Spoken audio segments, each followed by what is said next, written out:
வணக்கம். இன்றைய சட்டக்கவசம் செய்திகள் வாசிப்பது தளபதி நித்யராஜ்.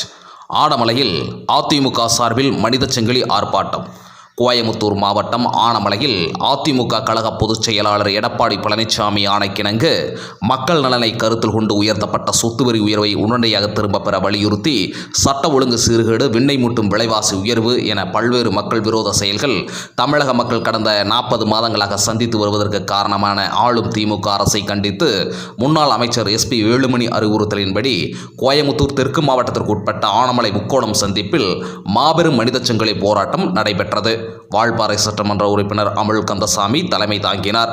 முன்னாள் சட்டமன்ற உறுப்பினர் கஸ்தூரி வாசு முன்னிலையில் மனித சங்கிலி போராட்டம் நடைபெற்றது. ஆர்ப்பாட்டத்தில் அரசை கண்டித்து கோஷங்கள் எழுப்பப்பட்டன. இவ்வார்ப்பாட்டத்தில் தொழிற்சங்க நிர்வாகி PRK குருசாமி, நகர செயலாளர் ராஜேந்திரன், ஆனமலை மனோகரன், ரமண முதலிபுதூர் மகாலிங்கம், ரமண முதலிபுதூர் ஊராட்சி தலைவர் தனபாக்கியம், பெத்தநாயக்கனூர் துரை, பெத்தநாயக்கனூர் ஊராட்சி மன்ற தலைவர் ஜெகநாதன், சோமந்துரை சுத்தூர் கோபாலகிருஷ்ணன், மகளிர் அணி ஆனமலை ஜீனத் பேக்கரி ரவிக்குமார், அபுல் கலாம் ஆசாத், பாபு மற்றும் முக்கிய நிர்வாகிகள், தொண்டர்கள் என 200க்கும் மேற்பட்டோர் கலந்து கொண்டனர்.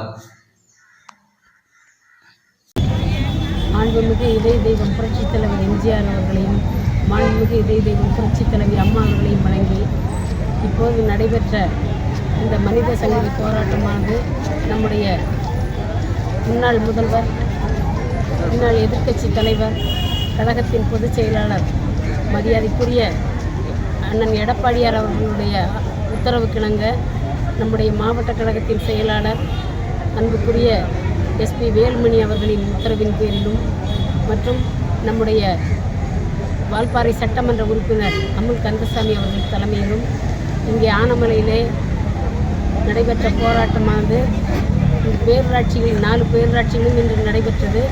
மனித சங்கிலி போராட்டமானது இந்த விடியா திமுக அரசின் விவரங்களை எடுத்து வைக்கும் விதமாக எடப்பாடியார் உத்தரவுக்கிணங்க இங்கே நடைபெற்றது. இங்கே நடைபெற்ற இந்த போராட்டத்திற்கு காரணம், இந்த பேரூராட்சிகளிலும் சரி, இந்த தொகுதிகளில் அனைத்து தொகுதிகளிலுமே தமிழ்நாடு முழுவதுமே ரேஷன் கடைகளிலும் பொருட்கள் இல்லை என்ற அவலம், மேலும் அனைத்து வீட்டு வரி, தண்ணீர் வரி மற்றும் எல்லா வரிகளையும் உயர்த்தி மின்சார கட்டணம் போன்றவற்றைகளெல்லாம் உயர்த்தியதற்கும், பால் விலை உயர்வு போன்ற நடவடிக்கைகளுக்காக இன்று இந்த போராட்டம் அண்ணன் எடப்பாடியார் உத்தரவுக்கிணங்க நடைபெற்றது. திமுக அரசு இப்போது எந்த பணிகளையும் இந்த தொகுதியை எடுத்துக்கொண்டால் நாங்கள் இருக்கும்போது எத்தனையோ பணிகளை இங்கே செய்திருக்கிறோம். முன்னாள் அமைச்சர் அண்ணன் வேலுமணி அவர்கள் இந்த பகுதிக்கு எத்தனையோ திட்டங்களை கொண்டு வந்திருக்கிறார்கள். வால்பாறையிலும் நிறைய திட்டங்களை கொண்டு வந்திருக்கிறார்கள். ஆனால் இப்போதுள்ள திமுக அரசு எந்த பணியும், ஒரு சாலை வசதி கூட இல்லை, எந்த குடிநீர் வசதி இல்லை, அனைத்து இடங்களிலும் போராட்டம் நடைபெற்று கொண்டிருக்கிறது. எனவே இந்த விடியா திமுக அரசின் அவலங்களை கண்டித்து போதைப் பொருள் அதிகம் என்ற போன்றவைகளுக்கெல்லாம் அண்ணன் எடப்பாடியாரின் உத்தரவுக்கிணங்க இப்போது இந்த போராட்டம் நடைபெற்றது. போராட்டம் மிக சிறப்பான முறையிலே நடைபெற்றிருக்கிறது.